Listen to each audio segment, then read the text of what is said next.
Hey, what's up? How's everybody doing? Today is a rainy day in Michigan, so we're doing the video inside today. And today I want to talk about goals and dreams and just moving your life forward. This dude hit me up the other day on Facebook and he was like, you know, things aren't going so well for me, man, and I don't know like how to get motivated and get like myself moving and get my day going. And so it started making me think, you know, what makes me like get up and do stuff every day, and where's my motivation coming from. So, you know, you have to ask yourself why you're doing things. And so that's what kind of motivated this video today. So goals, man, they give a new meaning to your life. I've been building this Amaran fitness brand for about 6 months on social media, and it's definitely given new meaning to my life.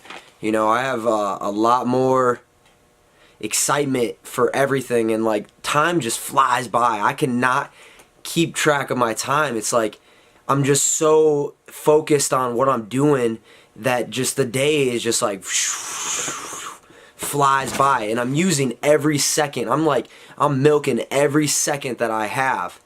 And you know, it all started when I moved to Kalamazoo, Michigan, and I started hanging out with myself. You know, I started being my own friend. Like I used to hang out with so many people all the time that I never got to know myself. So I mean, when you're hanging out with people all the time, how do you know what you like to do? How do you know what really makes you happy and makes your heart go like this? And like, you know, so what gets your juices flowing, you know? So I was able to hang out by myself a lot. And I found that I like math, and I like fitness, and I like helping people, you know? So and I like giving stuff away, and I want to have the funds to do that. But right now, you know, all this stuff is in practice that I'm talking. I haven't made it yet. So but these are just some thoughts that I found on the internet here after some research about dreaming and goals and just getting your life moving, man. What are you here to do? Who are you, and what are you here to do? You have a purpose, you know? So okay, so the Disney executive, he was the executive for Disney, and he was trying to get, you know, things creative, and, you know, Disney's huge. And so he was like, yo, these are my plans. He called up Steve Jobs, and he was like, hey, these are my plans. What do you think? Like, what do you think I should be doing? And he was basically looking for a creative outlet from Steve Jobs. And Steve Jobs' response, as a famous response, was dream bigger. Dream bigger. Right there. It says it all. You need to dream bigger. You know, it takes no extra effort to dream bigger, to have a bigger thought. You know, it's like, okay, let's think about $1. Okay? Now think about $1 billion. Did that take any extra effort to think about $1 billion or $1? No, it took the same amount of effort. It's the same. It's a thought. It takes no extra effort to dream bigger. So that is a great little thing I found about Steve Jobs and the Disney executive. So the next one is John F. Kennedy. In 1961, he astounded the world by saying, so this is our goal as a country. We're gonna land a guy on the moon, and we're gonna bring him back home. Everybody was like, what? You're gonna do what? That doesn't even make sense. How are you gonna do that? And at first everybody was like, we can't do that. That's not something we can do. We don't have the technology, and we can't make it happen. And he said, no, you can. And he actually set a date. This is how he did it. He said, by this date, we're going to have a man on the moon, and we're going to launch this dude up there, and we're going to get him on there, and we're going to do it, and we're going to make it happen. So instead, so you got the President of the United States setting a deadline for something, okay? So this makes everybody else, they have to obey that deadline. So instead of the scientists saying, we can't do this, now they're all talking to each other like, Okay, so if we were to do this by the date that the president said we have to have it done, how would we do this? How would we make it happen? And so that's what it started. It started as this big task, and it got broken down into little things that ultimately landed us on the moon. And we are very well into space travel now. We got lots of stuff going on up there, and you know, it all started with one little thought and a vision, and holding yourself accountable. That's what he did. He held the country and the scientists accountable for landing a man on the moon. So basically, everything to get out of that is to start hanging out by yourself and know yourself, and then you can start, once you know what you like and what you love and what you want to do, you can start setting goals and start setting deadlines for yourself and hold yourself accountable and build upon each little like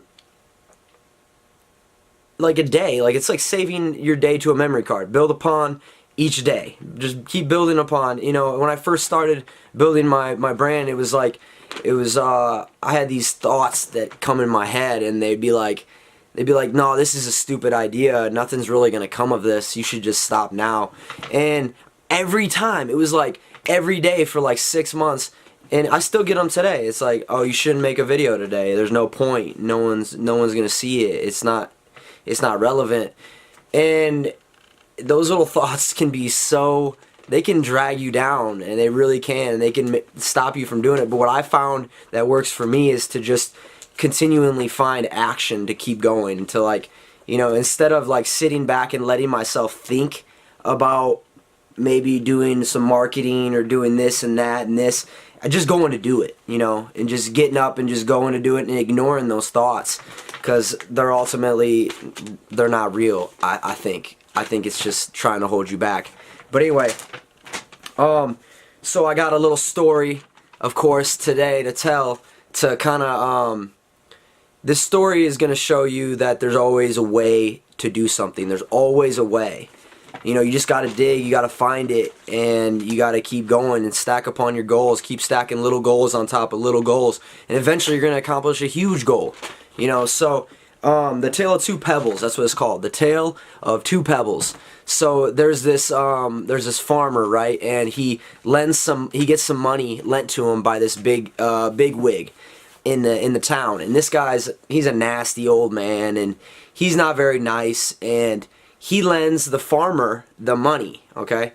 So now the farmer owes this guy money, and he's like, I need to pay my debt off, but I don't have the money. What can we do? And the guy, he likes his daughter. The guy, the money lender, the old man, he likes the farmer's daughter, okay? So he's like, hey, listen, if you let me marry your daughter, your debt is forgiven. And this daughter, she's like, no way, Dad, we can't do this. I'm not trying to marry that guy. That's not gonna happen. No. So what happens is he says, the clever old man says, okay, let's do it this way. How about I'll pick a black pebble, and the black pebble is gonna represent me marrying your daughter and you being forgiven of your debt. Okay?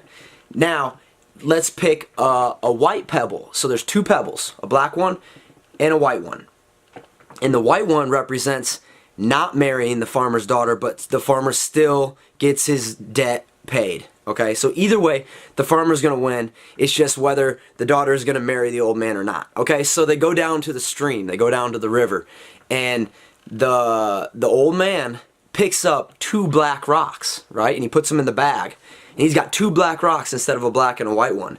Remember what the white one represented was not marrying him. Okay, so he's got two of them, and the girl, the clever little girl, she's watching him close, and she sees that he cheated, and he put two black rocks in the bag. Okay, and he's the old guy, and he's got a lot of power, so he's like, pick a rock, let's do it, make it happen.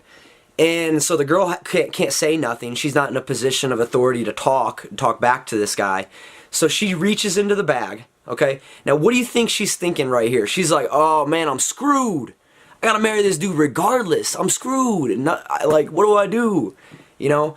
And, okay, so what she does is she focuses and she thinks and she's like, let's solve this problem.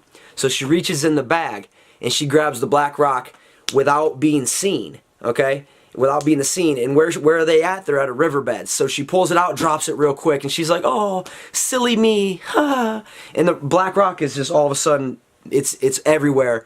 There's a bunch of rocks on the ground. You can't see it. And she said, okay, well, go ahead. I got an idea. Go ahead and dig in the bag and grab the rock that I didn't grab. Tell me what color it is. That way, we'll be able to find out which color I grabbed.